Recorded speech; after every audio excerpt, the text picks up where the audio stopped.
है मेरी जमी अफसोस नहीं जो तेरे लिए 100 दर्द सहे, महफूज रहे तेरी आन सदा, चाहे जान मेरी ये रहे ना रहे। India third world country, cheap labour का देश।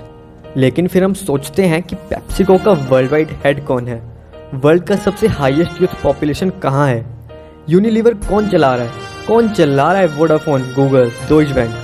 अगर किसी को नहीं पता तो गूगल कर लेना, ये सब इंडियन है। लगे हाथ ये भी गूगल कर लेना कि इंडियन आर्मी वर्ल्ड में 4th रैंक आर्मी है।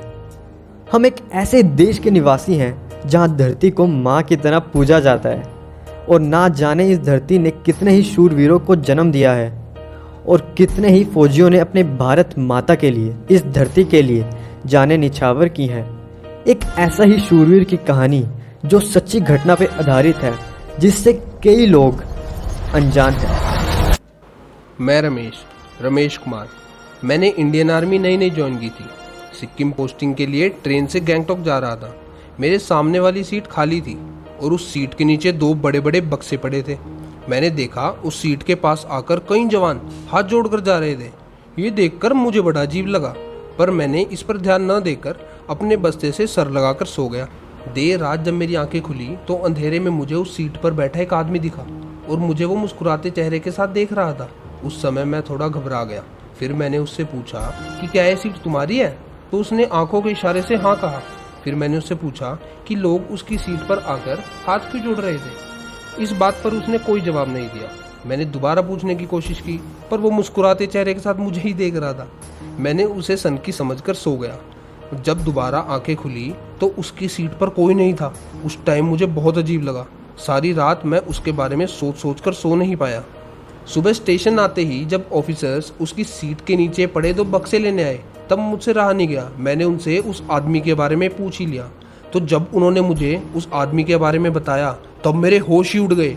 उन ऑफिसर्स ने मुझे बताया कि ये सीट बाबा हरभजन सिंह की है, जिनके आर्मी ज्वाइन करने के 2 साल बाद यानी 1968 में पानी में डूबकर मौत हो गई थी। उनका शव न मिलने पर बाकी फौजियों ने उन्हें भगोड़ा साबित कर दिया था। एक दिन वो अपने दोस्त के सपने में भी आए थे और उन्होंने अपने दोस्त को उनके शव के बारे में बताया।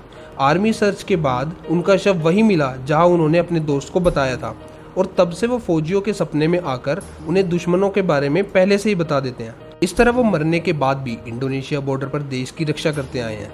आर्मी वाले भी यही मानते हैं और उन्हें कैप्टन का दर्जा और बाबा जी की उपाधि भी दी गई है।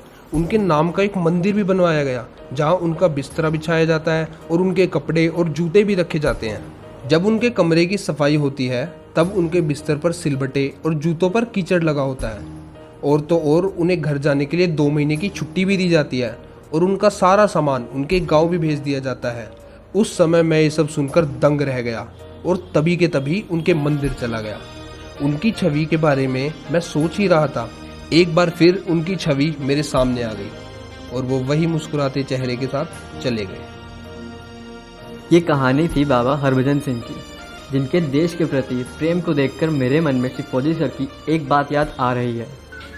जब कोई पूछे मेरे बारे में तो मेरी ये पहचान लिख देना, उठाना मेरा कमांडो डैगर और छाती पे हिंदुस्तान लिख देना।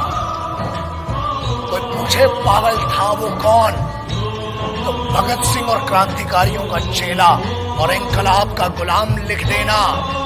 और बचा हो जो जिस्म में लहू मेरे, निकालना उसे, फेंकना जमीन पे और माँ तुझे सलाम लिख देना।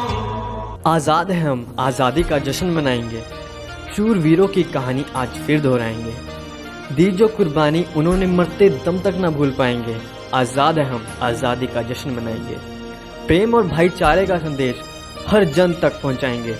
गर्व से फिर तिरंगा लहराएंगे। आज़ाद है हम, आज़ादी का जश्न मनाएंगे।